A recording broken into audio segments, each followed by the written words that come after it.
మన రక్షకుడు యేసు ప్రభు నామంలో మీ అందరికి కూడా ప్రత్యేకమైన వందనాలు తెలియజేసుకుంటున్నాం. ప్రియమైన దేవుడి బిడ్డలారా, మరొక తరుణము, మరొక పునరుద్ధాన దినము ప్రభువారు మీ అందరితో కూడా మాట్లాడటకు, నాతో మాట్లాడటకు ఆయన ఇచ్చిన ఈ కృప, ఆయన ఇచ్చిన ఈ సమయాన్ని బట్టి ప్రభువారికి కృతజ్ఞతలు చెల్లించుకుంటున్నాం. ప్రియమైన దేవుడి బిడ్డలారా, గతించిన వారం నుండి ఈ వారం వరకు ప్రభువారు తన కాపుదల, తన కృప, తన ప్రేమ మన అందరి పట్ల, మన కుటుంబాల పట్ల తన కాపుదలు ఇస్తున్నందుకు కృతజ్ఞతలు చెల్లించుకుంటూ ఈ ఉదయకాలము దేవాది దేవుడు తనని ప్రార్థించుటకు, స్తుతించుటకు, ఆరాధించుటకు ఆయన ఇస్తున్న ఈ అవకాశం.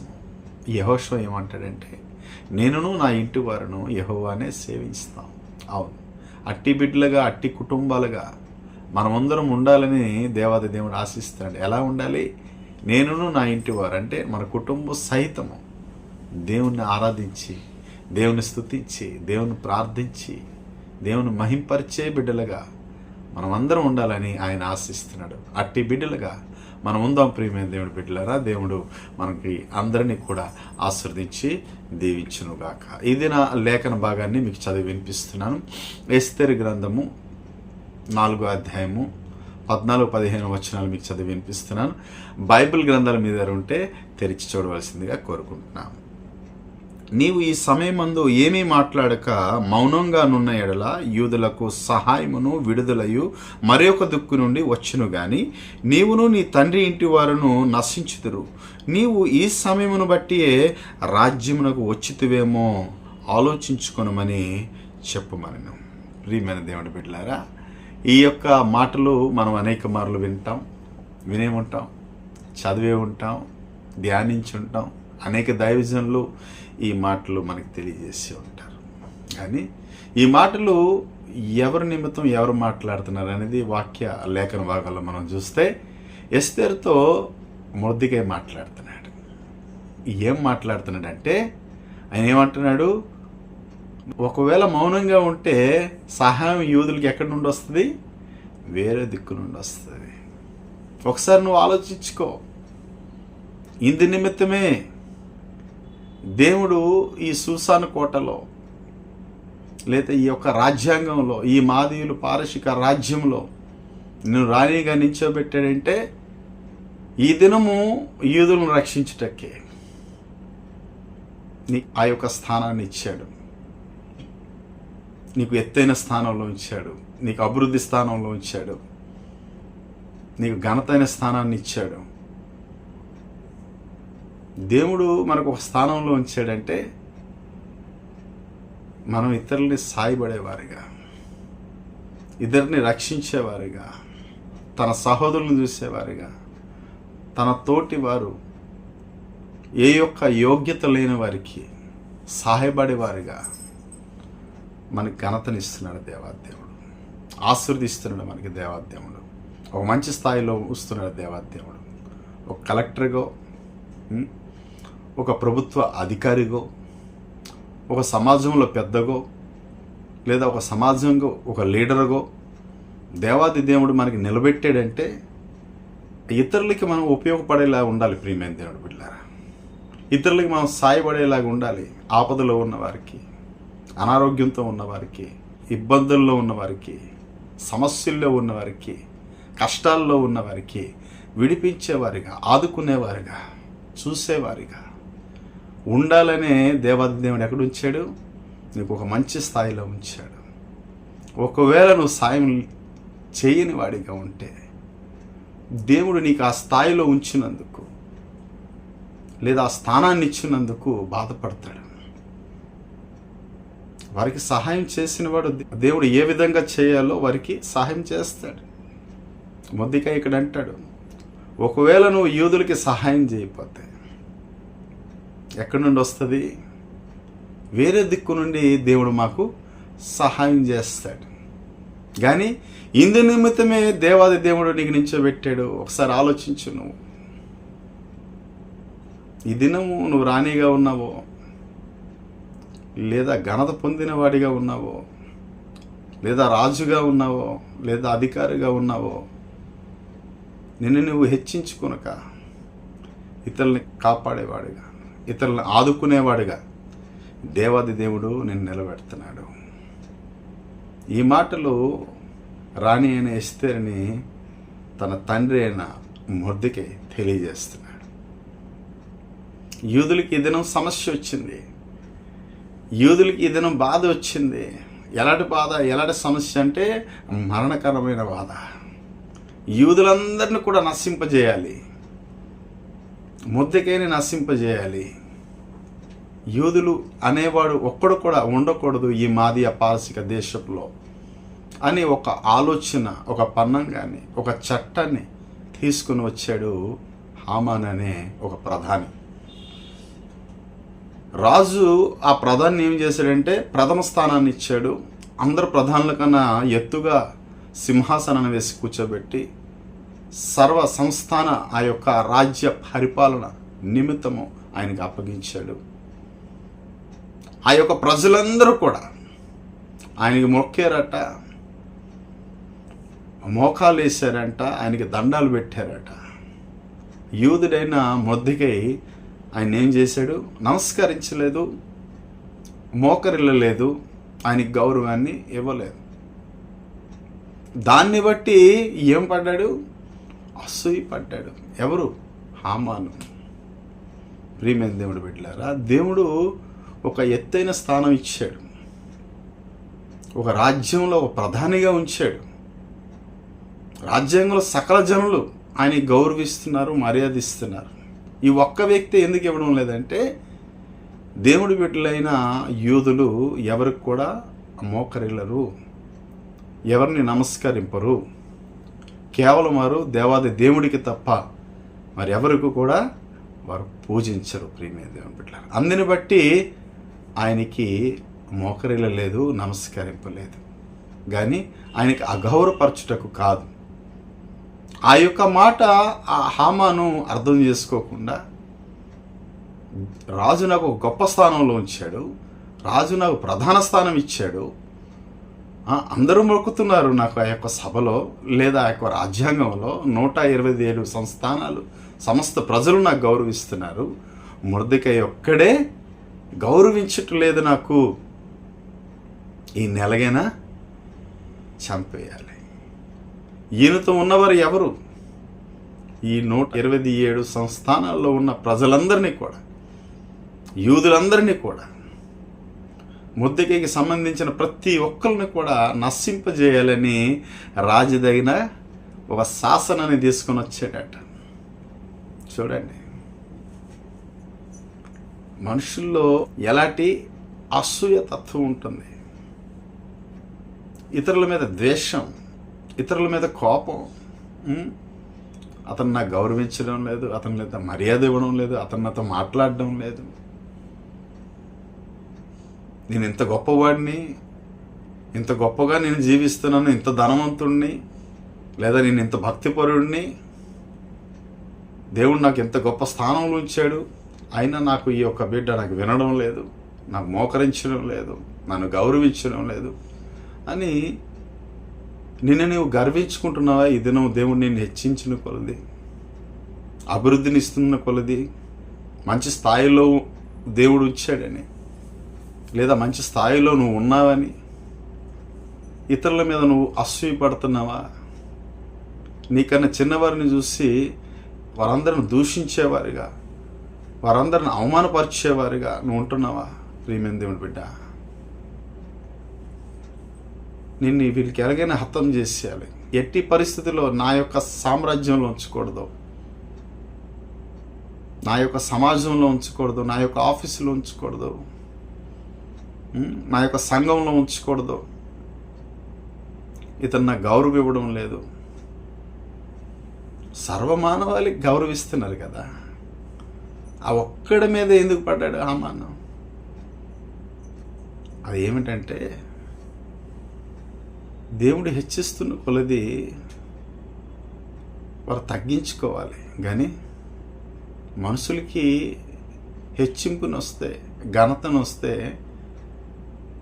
ఏమొస్తుందంటే దాంతోపాటు ఆ గర్వం ఏర్పడుతుంది. మానవుడికి ఎప్పుడు గర్వం వచ్చిందనుకో వాడికి నాశనానికి కారణం. నాశనానికి ముందు ఏమొస్తుందంటే గర్వం వస్తుందంట. వినమికి ముందు వినయముకు ముందు ఘనత వస్తుంది. మనలో వినయం ఉందంటే దేవుడు మనకి ఘనతని ఇస్తాడు. కానీ గర్వించిన వారు ఆయన ఎదుట నిలవలేరంట. దావీదు అంటాడు, నాశనానికి ముందు గర్వం నడుస్తుంది. అదే గర్వము హామాను యొక్క హృదయంలో నడిచి ఒక శాసనాన్ని తీసుకొని వచ్చాడు. ఏం చేశాడు? మొర్దెకైని చంపేయాలి, ఆయనకి సంబంధించిన వాళ్ళందరినీ కూడా హతం చేయాలని రాజు దగ్గరికి వెళ్ళి ఒక శాసనాన్ని తీసుకొని వచ్చాడు. ఈ యూదుల వల్ల మనకి ఏమి కూడా లాభం అనేది లేదు. మన జాతిని కానీ, మన ధర్మాన్ని కానీ, మన మాటని కానీ, మన దేవుణ్ణి కానీ, మనల్ని కానీ గౌరవించక ఒక జాతి ఉంది. ఆ జాతిని అంతా కూడా నశింపజేయాలి. వారి వల్ల ఈ రాజ్యాంగాన్ని కానీ, ఈ సంస్థానాలకు కానీ ఏ యొక్క ఉపయోగం లేదు అని రాజుతో ఈ మాటలు చెప్పి వారిని ఎలాగైనా హతం చేసేయాలి. వీళ్ళ వల్ల మన దేశానికి నాశనం కలుగుతుంది.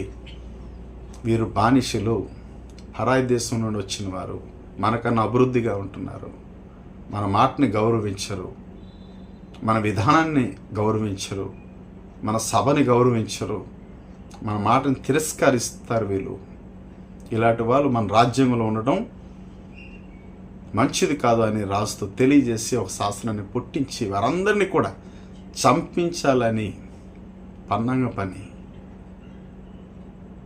హామాను ఆ యొక్క చట్టాన్ని పుట్టించినప్పుడు రాజు వారందరిని కూడా హతం చేయని చేతిలో ఉందని కొంత వెండిని ఆయన చేతిని పెట్టి చంపించాలనుకున్నాడు. ఇట్టి మాటలు ఎవరు విన్నారు? మొర్దెకై విన్నాడు. విని వెంటనే మోకరించి తన బట్టలు చింపుకున్నాడట, గోనె పట్ట కట్టుకున్నాడట, బూడిద తల మీద వేసుకొని దేవునితో ప్రార్థన చేసి ఏడుస్తున్నాడు. ఇట్టి శాసనము దానియేలు గ్రంథంలో కూడా ఉంటుంది, 6వ అధ్యాయం. ఇట్టి శాసనం సంతకం చేయకమునిపే దానియేలు ఎరిగి కూడా తన మేడగదికి వెళ్ళి కిటికీ తలుపులు యెరూషలేము తట్టు తెరిచి యథావిధిగా ముమ్మారు ప్రార్థన చేశాడు. ప్రార్థన చేయకూడదనే చట్టాన్ని దానియేలు గ్రంథంలో పుట్టించారు ప్రజలు. ఇక్కడ మనం చూస్తే యూదులను నాశనం చేయాలి. ఎందుకంటే అసూయను బట్టి దానియేలు పైన అసూయపడ్డారు. ఇక్కడ చూస్తే మొర్దెకై పైన కూడా అసూయపడ్డారు. మనం చేసుకుంటే యేసు ప్రభు వారి మీద కదా అసూయపడ్డారు. అసూయపడేట ఏం చేశారు? యేసు ప్రభు వారిని సిలువను అప్పచెప్పారంట. అసూయపడ్డారు. ఎందుకంటే యేసు ప్రభు వారు అద్భుత కార్యాలు చేస్తున్నారు, ఆశ్చర్య కార్యాలు చేస్తున్నారు. మేము శాస్త్రులము, పరిచయులము, ధర్మశాస్త్ర బోధకులము, ఇట్టి విధంగా మేము జీవిస్తున్నప్పుడు కూడా అనేక మంది యేసు ప్రభుని వెంబడిస్తున్నారు, ఆయన చెప్పిన మాటల్లో ఉంటున్నారు, ఆయన చేస్తున్న అద్భుతాలను వెంబడిస్తున్నారు. మా మాటలు కానీ, మా యొక్క చేస్తున్న ప్రార్థనలు కానీ ఎవరు కూడా అంగీకరించడం లేదని యేసు ప్రభు వారి మీద అసూయపడ్డారు. ప్రజలందరూ కూడా అసూయపడినే యేసు ప్రభుని సిలువకు అప్పగించారు. అదేవిధంగా దానియేలును అప్పగించారు. ఇక్కడ చూసుకుంటే మొర్దెకైని కూడా, ప్రియమైన దేవుని బిడ్డలారా, ఈ నెలగైనా నాశనం చేయాలని హామాను ఏం చేశాడు? 50 మూరల ఒక ఉరికొయ్యని పెట్టాడంట చంపించాలని. ఆ ఉరికొయ్య మీద చంపితే సర్వమానవులు చూస్తారు. ఇలాంటి పని ఇలాగ గౌరవం ఇవ్వకుండా ఇంకెవరు కూడా ఇలాగ ఉండకూడదని అట్టి ఉరికొయ్యని పెట్టాడు. దేవుడు ఏం చేశాడు? దేవుణ్ణి ప్రార్థన చేశారు.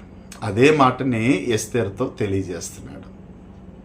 నువ్వు రాజుగారితో మనవి చేయి, దేవుడు నీకు మంచి స్థానంలో ఉంచాడు. ఇందు నిమిత్తమే దేవుడు నీకు రాణిగా ఉంచాడేమో ఆ స్థానంలో. ఒక్కసారి రాజుగారితో మాట్లాడు. యూదులకి ఈ పరిస్థితి వచ్చింది, ఈ శ్రమ వచ్చింది, ఈ బాధ వచ్చింది అని తెలియజేస్తున్నప్పుడు రాణి ఆలోచిస్తుంది. ఎస్తేరు 30 దినాలకు ముందుగా ఎవరు కానీ వెళ్తే, స్త్రీ కానీ పురుషుడు కానీ వెళ్తే హతం చేయబడతారు, చంపబడతారు. అయినప్పటికీ ఒక మాట, నా నిమిత్తం మీరు ప్రార్థన చేయండి అని మొర్దెకైకి తెలియజేసి 3 దినాలు మీరు ప్రార్థన చేయండి, ఉపవాస ప్రార్థన చేయండి. ఉపవాస ప్రార్థన చేసిన తదుపరి నేను అక్కడికి వెళ్తాను, నేను కూడా ఇక్కడ ప్రార్థన చేస్తాను నా చెలికత్తలతో కలిసి. నేను చావనైనా సస్తాను, నాకు ఏ హాని జరిగినా పర్వాలేదు, బ్రతుకుడే క్రీస్తు, చావైతే లాభం అన్నట్లుగా పౌలు గారు అన్నట్లుగా ఎస్తేరు ఆ విధంగా 3 దినాలు ఉపవాస ప్రార్థన. అక్కడ యూదులు చేశారు, మృదుగే చేశారు. ఇక్కడ ఎవరు చేశారు? ఎస్తేరు చేశారు, తన చెలికత్తెలు చేశారు. 3వ దినాన్న రాజమందిరంలోకి వెళ్ళినప్పుడు, రాజసభలోకి వెళ్ళినప్పుడు ఎస్తేరుని చూడగానే ఏమొచ్చింది? రాజుకి దయ కలిగిందంట. చూడండి, ఆ ప్రాంతానికి ఎవరు వెళ్ళినా, ఆ యొక్క 30 దినాలు ముందుగా ఎవరు వెళ్ళినా, రాజు ఆజ్ఞ లేకుండా ఎవరు వెళ్ళినా హతం చేయబడతారు, చంపబడతారు. కానీ ఎప్పుడైతే రాజు చూశాడో దానిని దయ కలిగిందంట ఆయనకి. దేవుడు మన మక్కాన్ని ఎవరు చూస్తారో, మనల్ని ఎవరు చూస్తారో అవతల వారికి ఏం పుడుతుంది? దయ పుడుతుంది. మనం ఏ పని మీద వెళ్తున్నప్పుడు, ఏ పని మనకు కాపోతున్నప్పుడు, అనేక మారులు ప్రయత్నిస్తున్నా కూడా, మనకు అనేక మంది ఆఫీసులకు వెళ్తున్నప్పుడు అవ్వదు, ఈ పని తోసివేస్తున్నప్పుడు ఉపవాసం ప్రార్థన చేసి వెళ్ళు. నువ్వు ఏ పని మీద వెళ్తున్నావు, ఏ కార్యం మీద వెళ్తున్నావు, ఏ ఉద్యోగం మీద వెళ్తున్నావు, ఏ హాస్పిటల్ పని మీద వెళ్తున్నావు, ఏ అప్పు కోసం వెళ్తున్నావో, ఏ లోన్ కోసం వెళ్తున్నావో, నువ్వు ఉపవాస ప్రార్థన చేయి ఆ కార్యం నిమిత్తం. అప్పుడు నువ్వు ముందుకు వెళ్ళు. అధికారులు వెంటనే నీకు పిలిచి నువ్వు అనుకుంటుంది, నువ్వు కోరుకుంటుంది వారు ఇస్తారు. ఎస్తేరుని చూడగానే ఏం పుట్టింది? రాజుకి దయ పుట్టింది. రాజు పక్కన స్థానాన్ని, ఆ యొక్క సింహాసనాన్ని పెట్టుకున్నాడంట.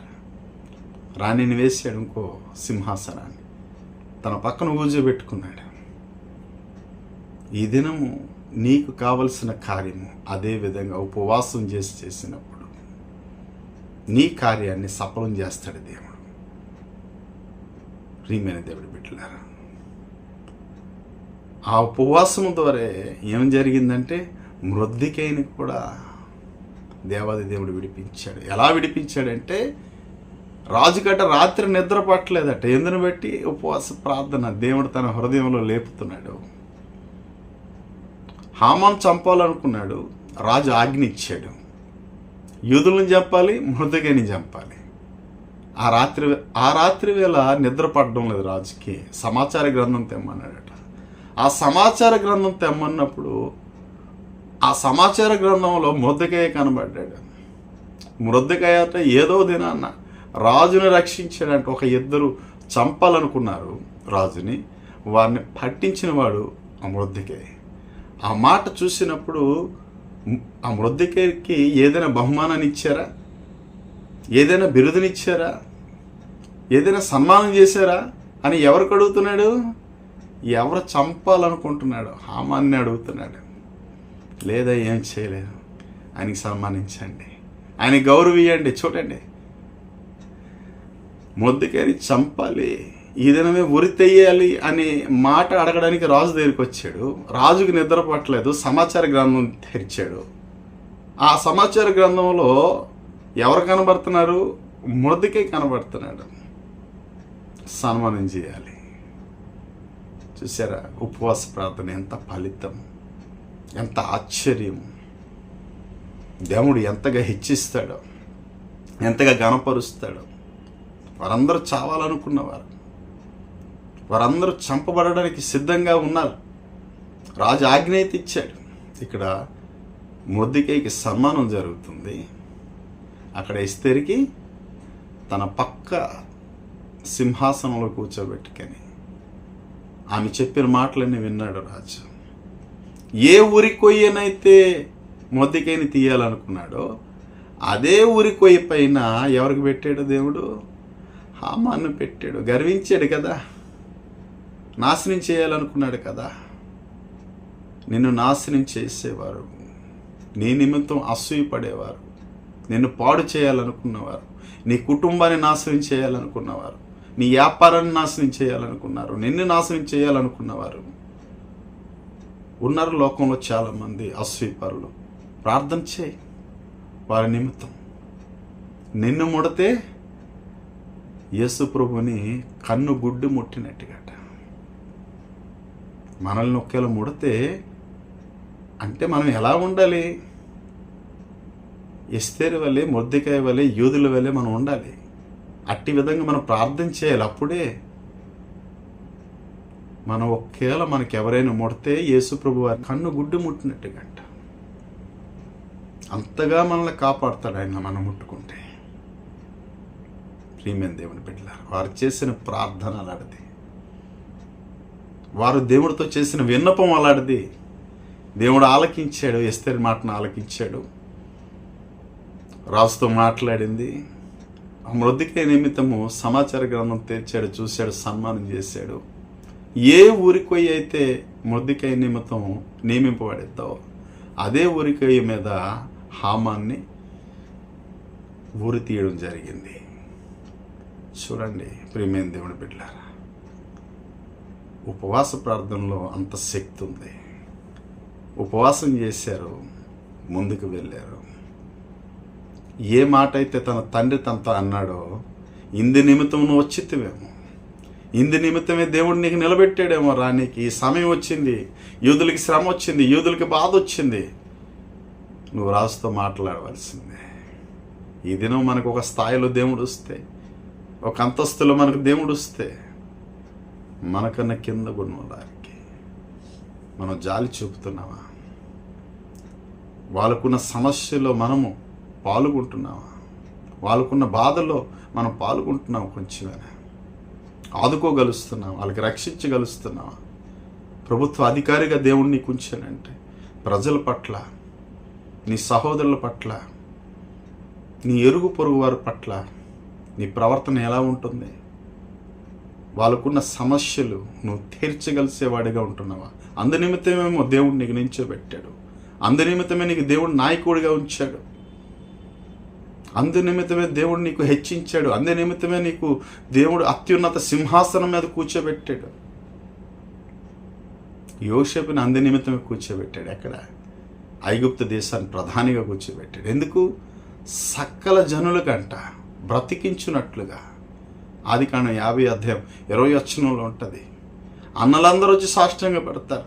నీకు అన్యాయం చేసాం, నీకు బాధ పెట్టాం, నీకు దుఃఖం పరిచాం, నీకు అమ్మి వేశాం మేము.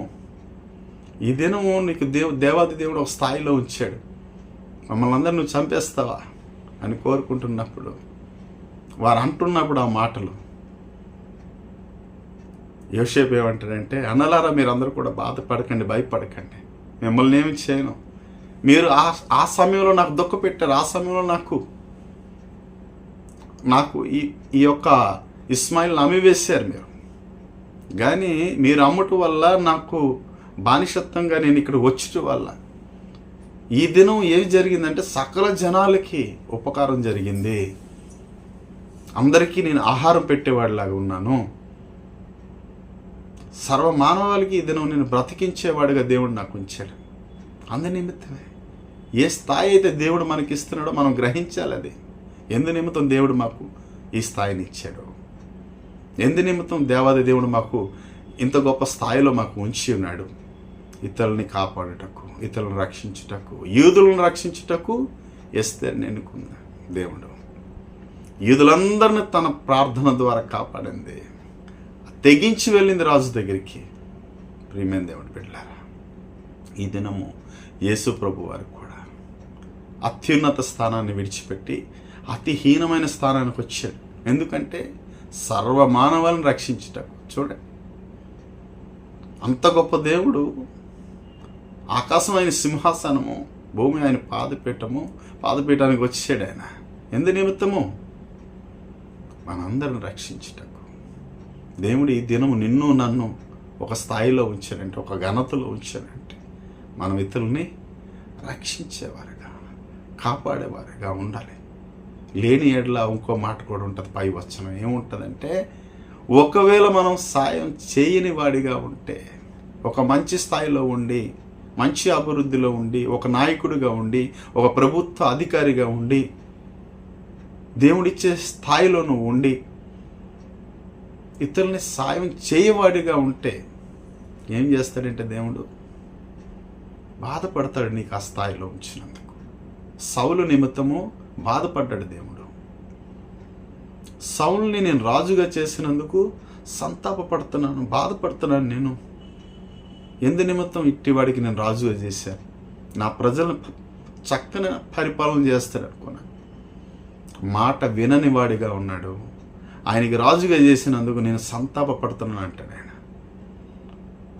మనం చేస్తున్న ప్రతి కార్యము దేవుడికి విరోధమైతే, దేవుడికి దుఃఖం కలిగించే వారిగా మనం ఉంటే, దేవుడు మనల్ని ఒక స్థాయిలో ఉంచినందుకు సంతాపడతాడు. మన సుఖాలే, మన ఆనందాలే, మన సంతోషాలే, మన కుటుంబమే, మన పిల్లలే, మనమే అభివృద్ధి పొందితే, ఇతరులను మనం విడిచిపెడితే,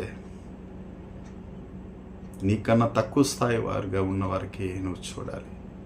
వాళ్ళ బాధలో ఉన్నప్పుడు, వాళ్ళ ఇబ్బందుల్లో ఉన్నప్పుడు, వాళ్ళ సమస్యలో ఉన్నప్పుడు నీకు చేతనైనంత ఆదుకునేవాడిగా ఉండాలి. అందుకే నీకు ఘనతనిచ్చాడు దేవుడు, అందుకే నీకు ఐశ్వర్యాన్ని ఇచ్చాడు దేవుడు, అందుకే నీకు అంతస్తునిచ్చాడు దేవుడు, అందుకే నీకు అధికారిగా ఉంచాడు దేవుడు. అట్టి విధంగా నువ్వు జీవించుకోవాలని ఎస్తేర్ని దేవుడు దీవించాడు. ఇందును బట్టి అంటే ప్రార్థన చేసి దేవుడు రాజు దగ్గరికి వెళ్ళింది. ప్రియమైన దేవుడు బిడ్డ, యూదులందరినీ రక్షించింది ఆమె. ఏ హామానైతే పగపడ్డాడో, ఏ హామానైతే అసూయపడ్డాడో అట్టి వాడికి తీసివేశాడు దేవుడు. యూదులను రక్షించి ఒక ఉన్నత స్థానంలో ఉంచాడు. మొర్దెకైని ప్రధానిగా చేశాడు, ఎస్తేర్ని రాణిగా నిలబెట్టి ఆ సర్వరాజ్యం అంట, రాజ్యంలో ఉన్న ప్రజలందరూ కూడా యూదులను చూసి భయపడేవారుగా, లొంగేవారుగా, వారి మాటని వినేవారుగా, చివరికి యూదుల్లో మత మార్పిడిగా, లేదంటే వారి యొక్క మతాన్ని మార్చుకున్నారు. వీళ్ళ దేవుడు ఎంత గొప్పవాడు, వీళ్ళ దేవుడు ఎంత శక్తివంతుడు, వీళ్ళ దేవుడు పూజించుటకు అర్హుడు అని అనేక మంది ఆ దినము యూదులతో కలిసి యెహోవాని స్తుతించేవారుగా, ప్రార్థించేవారుగా, పూజించేవారుగా, కొనియాడేవారుగా అందరూ కూడా జీవించారట. ఎవరు? ఆ 127 సంస్థానాల్లో ఉన్న జనులందరూ కూడా ఎవరిని బట్టి అంటే మొర్దెకైని బట్టి, ఎస్తేరుని బట్టి, వారు చేసిన ప్రార్థనను బట్టి, దేవుడు వాళ్ళకి ఇచ్చిన విజయాన్ని బట్టి వారందరూ కూడా దేవుణ్ణి విశ్వసించారు. అట్టి బిడ్డలుగా ఈ దినము నువ్వు నేను జీవించాలని దేవాది దేవుడు ఆశిస్తున్నాడు. ప్రియమైన దేవుని బిడ్డలారా, అట్టి బిడ్డలుగా ఉందామా? ఈ దినం మంచి మాటలు మనం విన్నాం కదా. దేవుని ఎంతగా హెచ్చించాడు, వారిని ఎంత ఘనతనిచ్చాడు. ఒక దినం వచ్చింది, శ్రమ వచ్చింది, బాధ వచ్చింది, దేవుణ్ణి అడిగారు, ఉపవాసంతో ప్రార్థన చేశారు, దేవుడు విడుదలనిచ్చాడు. ఈ దినం మనకు సమస్య వచ్చినప్పుడు, బాధ వచ్చినప్పుడు అట్టి బిడ్డలుగా మనం జీవిస్తే దేవాది దేవుడు నిన్ను నన్ను కూడా విజయాన్నిచ్చి ముందుకి కాపాడుతాడు. అట్టి బిడ్డలుగా మనం అందరం ఉందాం. ప్రేమ దేవుడి బిడ్డలారా, ప్రార్థన చేద్దాం. అందరూ కూడా కళ్ళు మూసుకున్నవాడు. మహాపరిశుద్ధుడైన ప్రభువా, ప్రేమ కలిగిన మా తండ్రి, దయ కలిగిన మా దేవా, మీకు స్తోత్రాలు. నా తండ్రి, ఈ దినము మొర్దెకై నిమిత్తం, ఎస్తేరు నిమిత్తం కొన్ని మాటలు మేము విన్నాం. నా ప్రభు, వాళ్ళకి సమస్య వచ్చినప్పుడు, వారికి వచ్చిన బాధను బట్టి, వారికి వచ్చిన ఇబ్బందిని బట్టి, అయ్యా నేను వేడుకున్నారు, ప్రార్థన చేశారు, ఉపవాసం ఉన్నారు. నా ప్రభు, కార్యాన్ని ముందుకు సాగనింపారు. వారి యొక్క ఉపవాస ప్రార్థన మీరు ఆలకించి నాయన వారికి శ్రమ నుండి, మరణాన్ని నుండి నా ప్రభు విడుదలనిచ్చి వారందరిని రక్షించి ఘనతనిచ్చావు.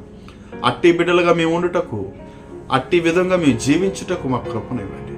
మీ యందు భయభక్తులు కలిగి మిమ్మల్ని ప్రార్థించి స్తుతించేవారుగా, మీ మీద నమ్మిక కలిగి జీవించేవారుగా ప్రతి బిడ్డ ఉండాలని చూస్తున్న ప్రతి బిడ్డని మీరు ఆశ్రయించి దీవించమని, మీరు మహిమ పొందుకోమని యేసు నామములో చిన్న ప్రార్థన అడిగి వేడుకుంటున్నాను తండ్రి. ఆమేన్, ఆమేన్. దేవుడు మిమ్మల్ని అందరినీ దీవించి ఆశీర్వదించునుగాక. ఆమేన్, ఆమేన్.